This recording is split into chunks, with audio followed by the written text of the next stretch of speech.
केरल की सरजमी पर ऐसी लड़कियां भी हैं जो न केवल लव जिहाद के ट्रैप में फंसी बल्कि कन्वर्जन की इस मकड़े जाल के उन्होंने परत दर पर राज भी खोले।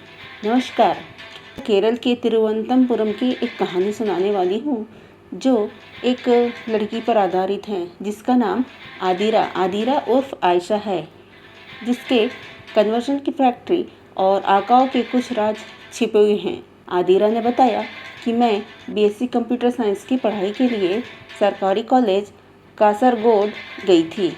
जब कासरगोड पढ़ने गई थी तब वह किन लोगों से संपर्क में आई, आदिरा ने बताया। दोस्तों के जरिए लड़कियों से ही संपर्क हुआ था। आदिरा आज अपने परिवार के साथ तिरुवनंतपुरम में ही रही है। आदिरा अपने ही जुर्मों को याद करके सिहर उठती है। धर्मांतरण की आखिरी आदिरा कैसे फंसी, उसे लव जिहाद का शिकार कैसे बनाया गया था, इसकी शुरुआत कहाँ से हुई, इसका खुलासा भी आदिरा ने किया। वहाँ सामान्य बात यह हुई, वहाँ सवाल पूछे गए कि सनातन में 33 करोड़ देवी देवता कैसे हैं। फिर पूछा गया, केरल में कितनी देवी देवता हैं। मुझे पता नहीं था, मैं थोड़ी कंफ्यूज थी, जिस पर हिंदू धर्म की वो आलोचना करने लगे। फिर धीरे धीरे हमें किताबें दी गई। कुरान का मलयालम ट्रांसलेशन किया हुआ था। धर्म परिवर्तन की गई लड़कियां को किताबें दी गई। इस्लामिक एवं अकबर और जाकिर हुसैन की सीडी और किताबें भी दी गई। जिजरो हकीम के स्पीच दी गई। इसमें कुछ वक्त लगा, कन्फ्यूज़न और बढ़ गया। मेरे पास सवालों का जवाब नहीं था, लिहाजा धर्म परिवर्तन के सवाल पर घुटने टेक दिए। धीरे धीरे वो इस्लाम धर्म के हिसाब से खुद को बदलने लगी और अपने माता पिता को भी धीरे धीरे इस्लाम के बारे में बताकर प्रभावित करने लगी। मैंने और मेरे भाई ने इस्लाम को मानना शुरू कर दिया था। कॉलेज की पढ़ाई के दौरान ही आदिरा लव जिहाद में फंस चुकी थी। जो भी सवाल आदिरा का मन में उठ रहे थे, उन्हें डरा और धमकी के जरिए हमेशा के लिए दफन कर दिया गया। कैसी इसकी दास्तां और रोंगटे खड़े करने वाली हैं। जन्नत और जहन्नुम क्या है, इसके बारे में बताया गया।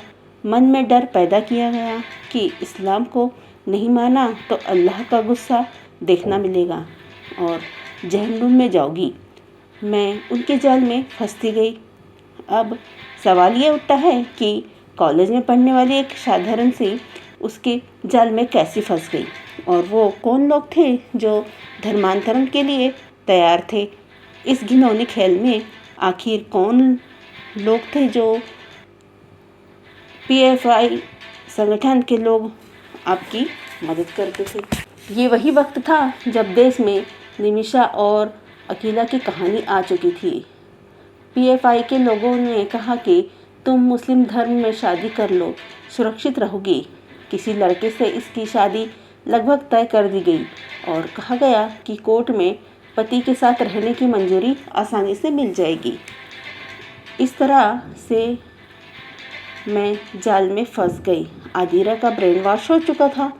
इस्लामी संस्था सत्यसरनी ने पीएफआई की मदद से आदिरा इस्लाम कबूल कर चुकी थी। इतने बड़े फैसले के बाद अब आदिरा का अगला प्लान क्या था, वो क्या करने वाली थी। कानूनी तौर पर इस्लामिक संस्था सत्यसरनी जाकर आधिकारिक और तौर पर मुस्लिम धर्म कबूल करने के लिए इसमें पीएफआई संगठन के लोगों ने मदद की। और फिर एक दिन मैंने अपना घर छोड़ दिया और अपने मुस्लिम दोस्त के साथ घर जाकर रहने लगी। घर वालों ने मिसिंग केस किया, उसके बाद भी मुझको कोर्ट में पेश नहीं किया गया। मैंने सत्यसरनी जाने का मन बना चुकी थी और पूरी तैयारी कर ली। आदिरा कहती हैं, इस तरह कन्वर्जन गैंग में फंस चुकी थी कि वो घर बार छोड़कर हमेशा के लिए सत्यसरनी जाने का मन बना चुकी थी। इसी दौरान आदिरा के चाचा ने भटकी हुई आदिरा को वापस लाने की मुहिम छेड़ी, लेकिन क्या तब परिवार की कोशिश नाकाम या कामयाब हुई। आदिरा कहती हैं, मैं और मेरे भाई ने धर्म परिवर्तन करने का मन बना लिया। हम इस्लाम धर्म को फॉलो करने लगे। फिर चाचा को पता चला कि परिवार इंटेलेक्चुअल जिहाद का शिकार हो रहा है, तो फिर उन्हें वापस लाने की कोशिश की गई।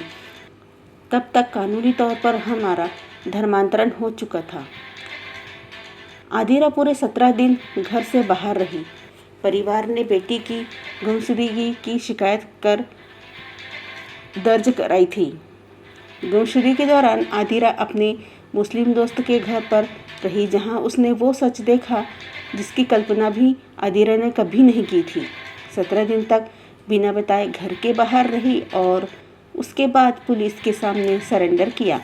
फिर मजिस्ट्रेट कोर्ट में पेश किया गया, जहां मैंने कहा कि मुझे मुस्लिम धर्म में ही रहना है, माता पिता के पास नहीं जाना चाहती। माता पिता ने हार मान ली और कोर्ट में कहा, तुम घर आ जाओ, वहीं इस्लाम के हिसाब से रहना। आदिरा की आंखें खुली। परिवार के लोगों ने आदिरा को बचाने के लिए दिन रात एक कर दिया, लेकिन हर बेटी आदिरा की जैसी खुशनसीब नहीं होती है। तो दोस्तों, ये कहानी है धर्मांतरण की। आप लोगों को ये कहानी से क्या शिक्षा मिली, मुझे कमेंट्स करके ज़रूर बताइए। लाइक, शेयर और सब्सक्राइब ज़रूर करिए। धन्यवाद।